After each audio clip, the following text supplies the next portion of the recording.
से पहले कभी सोचा? क्या आपने कभी इस बात की समझ रखी?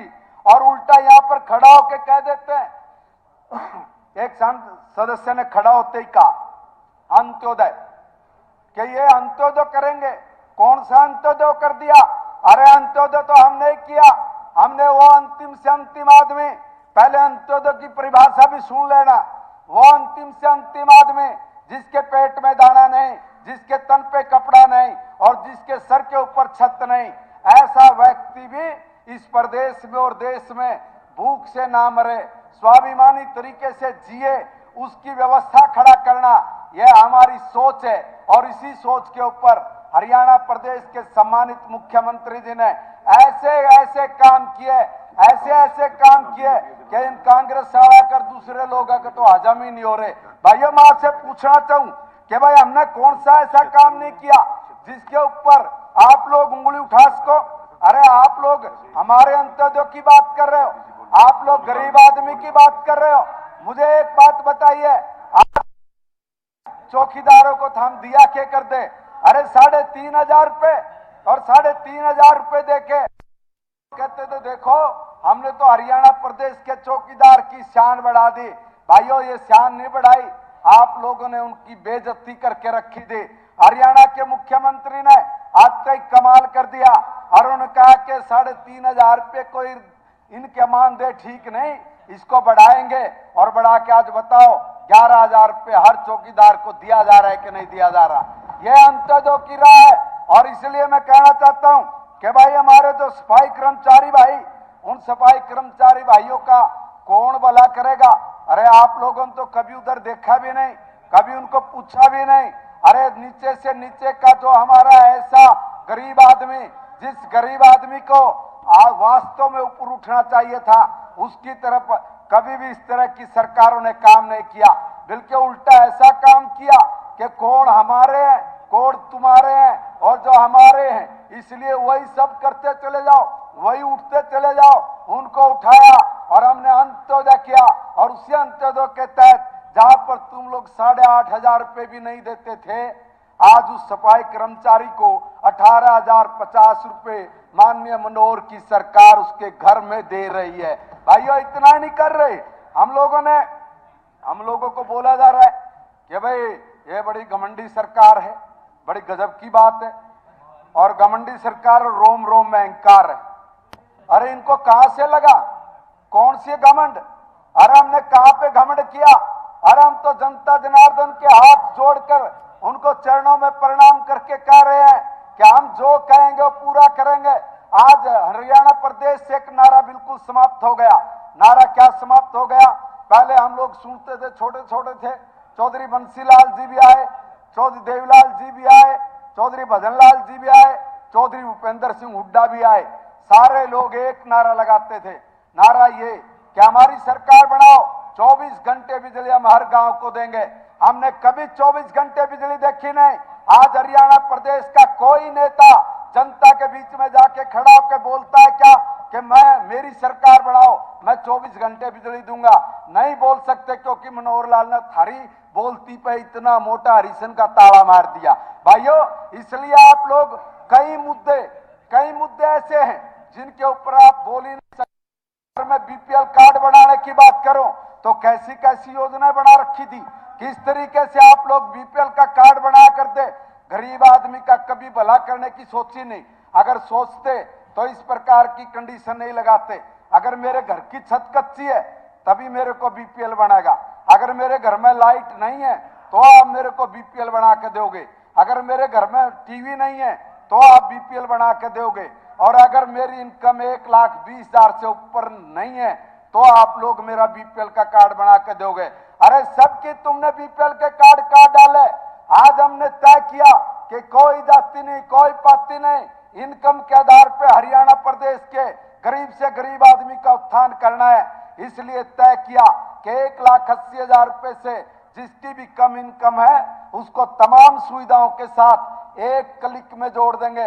आप लोगों को तो सपने में भी नहीं आया, आप तो ये पोर्टल और ये कंप्यूटर सोच भी नहीं पा रहे थे।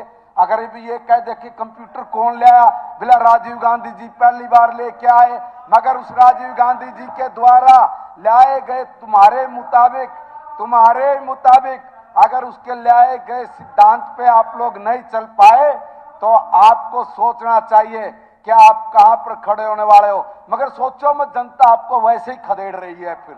इसलिए मैं निवेदन कर रहा हूं कि हमारे मुख्यमंत्री जी की सोच के कारण एक उंगली दबाते हरियाणा प्रदेश के 13 लाख से ज्यादा ऐसे गरीब परिवार उस लाभ का पात्र बन गए। अरे 5 लाख रुपया हर गरीब आदमी के खाते में अगर उसने अपना इलाज कराना है, या कांग्रेस के बाहर वरुण चौधरी बोल रहा था थोड़ी देर पहले कि भाई मोदी जी कह रहे थे 15 लाख रुपए 15 लाख रुपए। अरे तुम कई बार बोल बैठे ये बात, आज मैं सदन में कह रहा हूं, वह वीडियो लाकर दिखाओ सारे सदन में जिसमें प्रधानमंत्री जी ये कह रहे हैं कि भाई 15 लाख रुपए हर आदमी के खाते में डालूंगा। ला वो निकाल कर जिस सदन के अंदर। और मैं निवेदन करना चाहता हूं, अभी आपने बोला बैठो, अभी आपने बोला, मैं चैलेंज कर रहा हूं कि कहां है वो वीडियो, जरा जनता को पता लग जाए। और दूसरी बात ये, अगर प्रधानमंत्री जी ने ये कहा कि 15-15 लाख डालूंगा तो डाल दिए और हर साल डालता है 5-5 लाख रुपए, 5 लाख रुपए हर गरीब आदमी को आयुष्मान भारत का कार्ड बना के दे दिया। बताओ 5 लाख रुपए उसके खाते में जा रहे कि नहीं जा रहे? और हर बार जा रहे हैं और हर बार नहीं जा रहे। हरियाणा प्रदेश में तो और बड़ा चमत्कार कर दिया सर, स्पीकर सर, इतना बड़ा चमत्कार कि वो इनका हजम नहीं हो रहा। और वो चमत्कार ये कि प्रधानमंत्री जी के राह पे चलते हुए माननीय मुख्यमंत्री जी ने चिरायु हरियाणा बना दी। और जब वो चिरायु हरियाणा बनी तो जो लोग यहाँ पर पिछड़े की बात करते थे, दलित की बात करते थे, अगड़े की बात करते थे, जाति पाति के नाम पर बॉन्डर खड़ा करके अपनी राजनीतिक रोटियां सेकते थे, आज वो सारी की सारी उनकी दुकानें बंद हो गई। क्योंकि हर आदमी को जिसको भी इनकम 1,80,000 रुपए से कम है उसके लिए तमाम ऐसी लाभकारी और कल्याणकारी योजनाओं को सीधा जोड़ दिया कि अब उसको किसी के पास नहीं जाना। मेरे को अच्छे से ध्यान में साहब, हमारे गांव में एक छोरी की शादी थी हरिजन परिवार की बेचारी की, और जब ये कांग्रेस की सरकार थी, 21,000 रुपए देते थे कन्यादान। उसके काम के लिए 50 बार चक्कर काटे, एक दलाल पकड़ लिया उन्होंने, हमारी चाचियर ने, और पकड़ का दलाल उसको ले देकर वो काम निपटाया है। आज मैं उस बात को देख के सोच के कहता हूं कि आज 21,000 रुपए नहीं, आज हम लोग उस गरीब की बेटी को मुख्यमंत्री जी 71,000 रुपए दे रहे हैं, और ये भी कह रहे हैं 71,000 दे रहे हैं। आप एक भी फार्म ले आओ और जैसे ही शादी रजिस्ट्रेशन होता है, एक सप्ताह के अंदर उस बेटी के खाते में उसके नाम से 71,000 रुपए चले जाते हैं। अरे आप लोगों ने तो कभी भी ऐसे जो ऊपर की जो हमारी कुछ ऐसी कास्ट है जिसको उसका लाभ नहीं मिलता था, मुख्यमंत्री जी ने तय किया चाहे वो किसी भी जाति बिरादरी की बेटी हो, अगर उसके विधवा है, अगर उसकी बेटी की शादी है 51,000 देंगे, और अगर कोई 1,80,000 से किसी भी समाज का व्यक्ति है तो उसको हम लोग 31,000 रुपया देंगे। भाइयों, इतनी साफ सुथरी, इतने अच्छे तरीके से काम करने वाली सरकार, और उसमें कमी ढूंढने के लिए चलते हैं। तो अभी थोड़ी देर पहले आदरणीय कादियान साहब जब कल माननीय राज्यपाल जी के भाषण के ऊपर बोल के बैठे थे, तब वो बोल रहे थे कि इसमें कुछ नहीं है, खोदा पाड़ निकली चुआ। अब उन्होंने ये कहा था, मैं उनको कह रहा हूं कि जब तुम लोग बोलते हो, बोलने के लिए तुम्हारे पास कुछ नहीं, अनर्गल बयानबाजी करना, इतने बदमाश है स्पीकर सर ये नेता। पता क्या, एक आदमी जाएगा गुहाना में मैं शब्द वापिस लेता, मैंने शब्द वापिस ले लिया, भाई, शब्द वापिस ले लिया। बैठ जाओ। बोल दिया सर, बोल दिया मैंने, वापिस ले लिया शब्द, बोल दिया। भावनाओं को समझो। हाँ, वो सर, अरे भाई होगी बात, मैंने ले लिया शब्द वापिस, बैठ जाओ। अब बैठ जा भाई, हमारे बैठ जा माननीय सदस्य का अरे भाई, हम जी बैठ जाओ माननीय सुनिए सुनिए, एक मिनट भाई। माननीय सदस्य का ये बड़प्पन है कि उनके मुंह से अगर कोई गलत शब्द निकला है, बोलने से पहले उन्होंने वापस ले लिया और उसके बाद ये बोलना तो अर्थ नहीं है। ये वापस ले लिया, अरे वापस ले लिया, अब इसको तो क्या होता? ऐसा घमंडी वातावरण नहीं होना चाहिए कि कोई कहेगा मैं लेता ही नहीं हूं। 10 मिनट लग गए शब्दावली दिलाने में, उन्होंने 1 सेकंड से पहले वापस ले लिया। नीरज जी बैठ जाइए, बैठ जाइए, बैठ सर जाइए। सर स्पीकर सर सॉरी, भाई मैंने वो जो देखिए, बोला कोई बात नहीं, उन्होंने बोलते सॉरी ही भी फील कर ली है और वो शब्द वापस भी ले मैंने लिए। मैंने नहीं, ये नहीं, कहा, बात नहीं है। मैं ये कह रहा था हाँ जी। उसको ये गलत अर्थ में लेके कोई बात नहीं, फिर भी मैंने तुरंत बोलते वापस लिए। मैं कह रहा कि ये कितनी बड़ी, मैं ये कह रहा कितनी बड़ी शरारतें होती है सर। देखो ये लोग पहले प्रेस कॉन्फ्रेंस करते हैं छोटे छोटे कस्बों में, बड़ों में तो कई छपते नहीं, इसलिए छोटे कस्बे में एक प्रेस करेंगे और करके कहेंगे मनोहर लाल की सरकार में ये घोटाला हो गया, मनोहर लाल की सरकार में ये लूट होगी, और फिर अगले दिन जब सेशन होता है अपने द्वारा बोली गई प्रेस की कटिंग काट के लाकर यहाँ पे खड़ा होकर कहते हैं कि ये देखो अखबार बोलता है। सर ये इस तरह की शरारत करने वाले लोग हैं, इनके पास कोई मुद्दा नहीं, इनके पास कोई तर्क नहीं। अरे किसान हितैषी होने का ढोंग करने वाले, किसान हितैषियों के, किसान हितैषी होने का ढोंग करने वालों, अब आप मेरी बात सुनिए कि आप लोग कह रहे थे कि भाई किसान के लिए देर पहले एक हमारे माननीय सदस्य ने कहा कि साहब देखो कितना बड़ा घाटा है, कितना बड़ा नुकसान सरकार ने कर दिया, हमारे समय में इतना नहीं था। मैं एक बात पूछना चाहता हूं कि जब आप लोगों की सरकार थी तब हरियाणा प्रदेश का कृषि का बजट कितना था? मात्र 816 करोड़ रुपए, मात्र 816 करोड़ रुपए सर। अब उसे 816 करोड़ रुपए में करोगे क्या क्या, किस किस का क्षेत्र में दोगे? मगर आपको सुनकर हैरानी होगी कि आज हरियाणा प्रदेश का कृषि का बजट वो 3,900 करोड़ रुपए है। आज हमारे कृषि बजट के कारण, अरे आज कोई बोल ही नहीं सकता, इसलिए नहीं बोल सकता क्योंकि हरियाणा प्रदेश के मुख्यमंत्री ने ऐसी व्यवस्था करके दी जो हिंदुस्तान में कहीं नहीं। और उसका नतीजा ये कि आज अगर किसान अपनी फसल बेचता है, फसल बेचकर 72 घंटे के अंदर अंदर सीधे बैंक में उसके खाते में पैसे चले जाते हैं, कहीं बीच में कोई गड़बड़ नहीं, कोई देरी नहीं, किसी तरह का भी कोई किसान को नुकसान नहीं।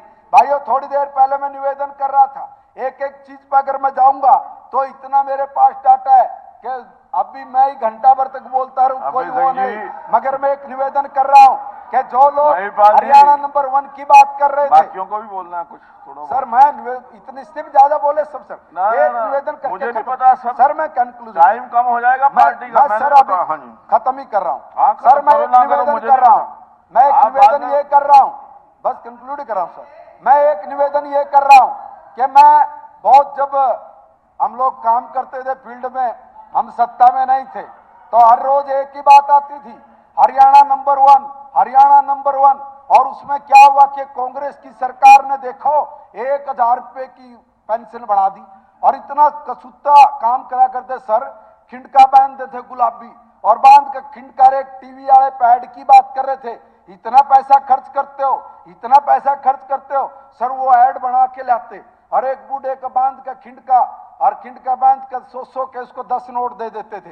इतनी कसूती बदमाशी करा करते सर, 1, 2, 5, 7, 9, 10। और मैं दावे से कह रहा हूं सर, कई लोगों ने घोषणा की वो 1,000 रुपया भी हरियाणा प्रदेश की सरकार ने नहीं दिया, वो 1,000 रुपया भी पहली बार माननीय मनोहर लाल की सरकार ने इस प्रदेश के बुजुर्ग तक पहुंचाई। भाइयों इतनी बड़ी झूठ बोलने वाले लोग, इतने बड़े चालाकी के साथ बात करने वाले लोग, वो आदमी अब कहीं ज्यादा लंबे इसलिए नहीं चल सकते क्योंकि हरियाणा प्रदेश के लोग आप लोगों की सच्चाई को समझ गए। आपको पता है कि आप लोगों की उसी ऐड के कारण होता क्या था? अरे भैया कॉलोनियां है, उन कॉलोनियों में आपने पीने का पानी दिया क्या? उन कॉलोनियों में आपने 10 साल में एक ईंट लगाई क्या? उन कॉलोनियों में पोल गाड़ा क्या? उन कॉलोनी के लोगों को आपकी तरफ से एक नोटिस जारी हुआ और नोटिस ये जारी हुआ कि पानी का ट्यूबवेल मत मांगो, नहीं तो अंत हमारी कॉलोनियों को गिरा देंगे। इस तरह का डीटीपी के हाथ में नोटिस देकर भेजे गरीब के हितैषियों में रनिंग कमेंट्री आज बैठे मैं बैठे आपसे करते निवेदन जाते हो करना क्या? चाह रहा हूं कि ऐसे लोग, और उनको पता नहीं किस मुंह से, अब और तो कोई हरियाणा प्रदेश में पूछा नहीं था सर, इनकी दुकान का ताला लग गया और ताला लगाकर जनता ने नमक की चाबी बनाकर ताला बंद करके समुद्र में चाबी फेंक दी। अब इनका कहीं कोई हिसाब किताब रहा नहीं। इनने सोचे बचा कैसे, तो बचा कैसे उसके लिए इन्होंने एक आइडिया लगाया। आइडिया क्या लगाया कि 5-7 महीने चुनाव में बचते हैं, इसलिए 5-4 महीने तक हम लोगों के बीच में जाते रहे आते रहे, इसलिए कहा क्या है विश्वास लेके आएंगे। किस बात के ऊपर विश्वास लेके आएंगे?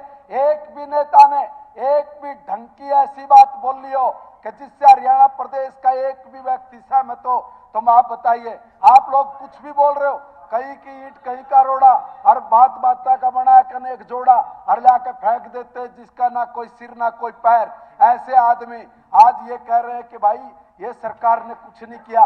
अरे कुछ नहीं करने की बात नहीं, जो कुछ किया मनोहर सरकार ने किया। तुमने इस प्रदेश को बर्बाद करके रखा हुआ था, हर फील्ड में आपने बर्बादी दी। आपने किसान मारे, आपने मजदूर मारे, आपने गरीब आदमी मारा, आपने पानी नहीं दिया, आपने किसी को रोटी का इंतजाम करके नहीं दिया।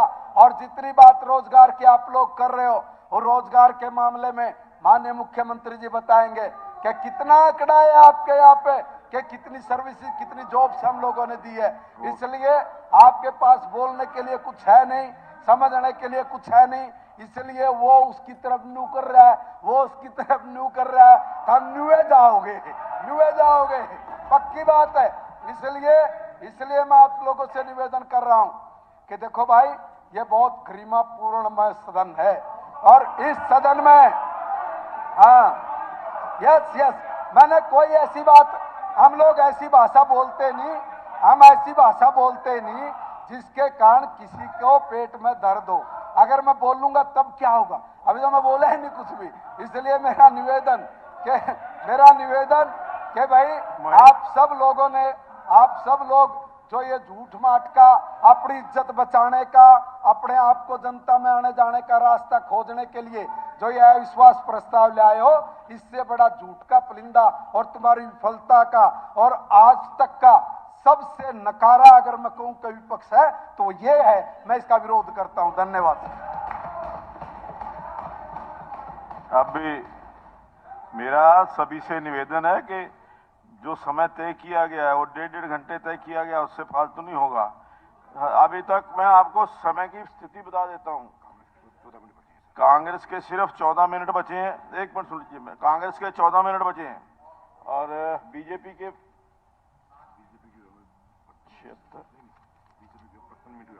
35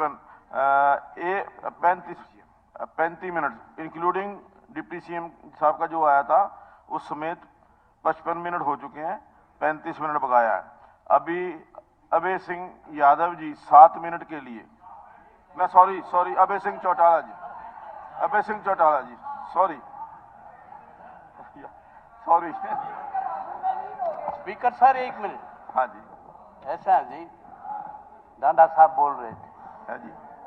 ये बोले मेरे ख्याल में 16-17 मिनट।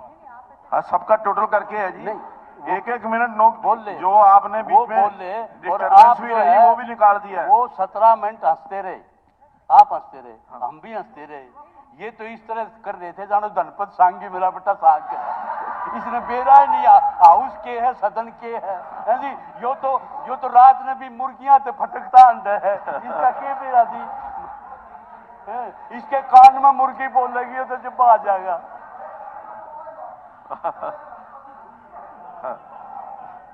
एक बात कहना चाह रहा हूं, जब ये बीपीआई बढ़ाकर अपने आप पे बाहर निकले हैं, सांगी होया करो आप लोग, हैं?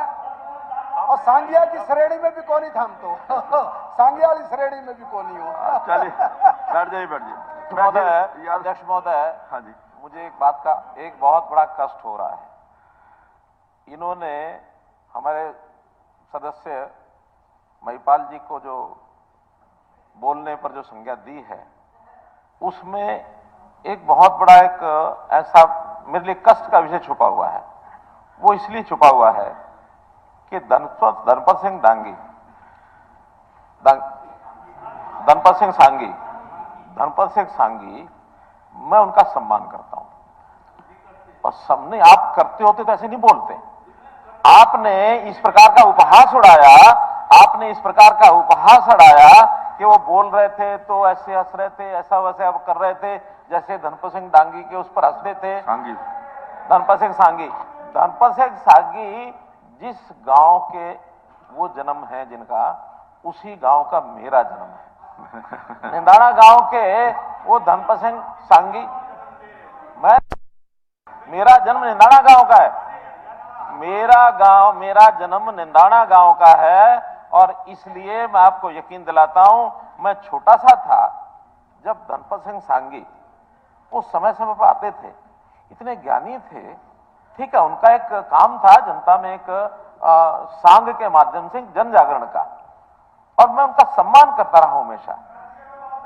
और इस सांग की विधा के खिलाफ जिस प्रकार का भाव हमारे काद्यान साहब ने कहा, ये मैं तो कम से कम उसमें जरूर कहूंगा कि बड़ा निंदनीय एक्ट किया इन्होंने, बहुत निंदनीय किया, बहुत निंदनीय काम किया। इस प्रकार का उपहास एक इतने उच्च श्रेणी के और एक सांग के इस प्रकार का बड़ा विचार रखने वाले, विचारों का प्रवाह था उनके सांग में। आप जानते ही उनको क्या थे वो, मैं जानता हूं व्यक्ति रूप से कि मैं बहुत छोटा था, उनका आशीर्वाद मैंने लिया हुआ है। मैंने पॉजिटिव इसलिए कहा था, ये जैसे धनपत सांगी के कह रहे हैं ना जी, खट्टर साहब मेरे ख्याल में मेरे से उम्र में 10 साल छोटे होंगे। मेरा 44 का जन्म, आपका 56 का है, 54 का है, 10 साल छोटे हैं।